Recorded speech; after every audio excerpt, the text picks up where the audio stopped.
नमस्कार। चलिए आज इंसान की याददाश्त के पीछे के विज्ञान को समझते हैं। ये एक ऐसी दुनिया है जहां हम जानेंगे कि हमारा दिमाग आखिर यादें बनाता कैसे है, उन्हें संभाल कर कैसे रखता है और हाँ, कभी-कभी उन्हें खो क्यों देता है। ये सवाल हम सबके मन में कभी ना कभी तो आया ही होगा, है ना? कि बचपन में सुनी कोई धुन तो बरसों बाद भी जुबान पर आ जाती है, लेकिन कल रात खाने में क्या था ये याद करने में जोर लगाना पड़ता है। आखिर ऐसा होता क्यों है? आइए आज इसी गुत्थी को सुलझाते हैं। तो शुरुआत एक बहुत ही सीधी सादी परिभाषा से करते हैं। एक मनोवैज्ञानिक थे वुडवर्थ। उन्होंने कहा, जो बात पहले सीखी जा चुकी है उसे याद रखना ही स्मृति है। मतलब जो सीखा उसे इस्तेमाल कर लिया। ये समझने के लिए एक अच्छी शुरुआत है, पर असल कहानी इससे कहीं ज्यादा दिलचस्प है। तो आज हमारी ये जो पड़ताल है वो इन 5 हिस्सों में बटी है। पहले समझेंगे कि स्मृति है क्या, फिर देखेंगे कि एक याद का सफर कैसा होता है, उसके बाद बात करेंगे भूलने के विज्ञान की, फिर याददाश्त तेज करने के तरीकों की, और आखिर में जानेंगे कि एक अच्छी याददाश्त की निशानियां क्या होती हैं। तो चलिए पहले खंड से शुरू करते हैं। स्मृति है क्या? वुडवर्थ की वो आसान सी परिभाषा तो हमने देख ली, लेकिन असल में मेमोरी या स्मृति इससे कहीं ज्यादा गहरी और मजेदार चीज है। देखिए, मेमोरी कोई एक चीज नहीं है, बल्कि एक पूरा का पूरा प्रोसेस है। इसके मोटे मोटे 3 हिस्से हैं। पहला है सीखना, मतलब किसी जानकारी को अपने अंदर लेना। दूसरा है उसे सहेजना, यानी दिमाग में स्टोर करना। और तीसरा, जरूरत पड़ने पर उसे वापस याद करना। ठीक है, तो अब चलते हैं हमारे दूसरे खंड पर, एक याद की यात्रा। जरा सोचिए, कोई भी नई जानकारी हमारे दिमाग में आती कैसे है, फिर वो कहाँ ठहरती है और कैसे वो एक पक्की हमेशा रहने वाली याद बन जाती है। इस पूरी यात्रा के 4 जरूरी काम हैं। पहला, सीखना। दूसरा, उसे बनाए रखना। तीसरा, याद करना। और चौथा, पहचानना। चलिए एक उदाहरण से समझते हैं। मान लीजिए गिटार पर एक नया कॉर्ड सीखा, ये हो गया सीखना। फिर कुछ दिन प्रैक्टिस करके उसे दिमाग में बिठाया, ये है बनाए रखना।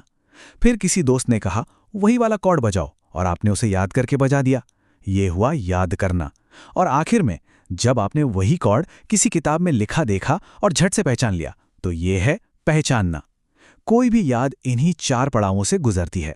हाँ, लेकिन जानकारी को दिमाग में सहेजने का ये जो सफर है ये कोई सीधी सपाट सड़क नहीं है। असल में इस रास्ते में 3 बहुत ही अलग अलग स्टॉप्स आते हैं। और ये पड़ाव एक दूसरे से कितने अलग हैं, जरा ये देखिए। पहला स्टॉप है सेंसरी मेमोरी। ये बस 1-2 सेकंड की होती है, जैसे पलक झपकी और कुछ देखा और बस। अगर उस चीज पर ध्यान दिया तो जानकारी पहुंचती है दूसरे स्टॉप पर, शॉर्ट टर्म मेमोरी।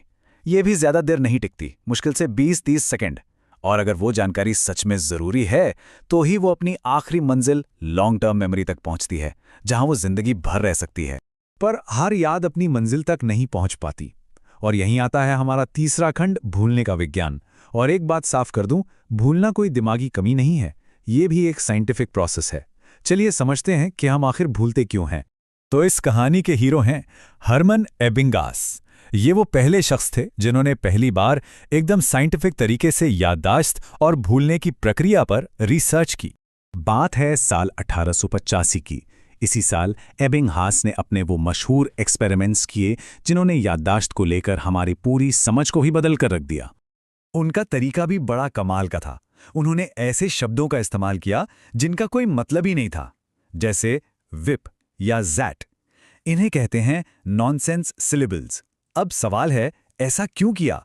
ताकि वो सिर्फ और सिर्फ याद रखने की ताकत को जांच सकें, बिना किसी पुराने ज्ञान या इमोशन के दखल के। और इन्हीं एक्सपेरिमेंट्स से उन्होंने एक बहुत बड़ी चीज खोजी, जिसे हम आज द फॉरगेटिंग कर्व या विस्मृति वक्र के नाम से जानते हैं। ये चार्ट देखिए, ये साफ साफ दिखा रहा है कि हम कोई भी नई चीज सीखने के फौरन बाद ही उसे सबसे तेजी से भूलना शुरू कर देते हैं। जरा देखिए, सिर्फ 20 मिनट के अंदर ही याददाश्त कितनी तेजी से नीचे गिरी है। कमाल है ना? तो सवाल यह है कि इस फॉरगेटिंग कर्व का क्या किया जाए?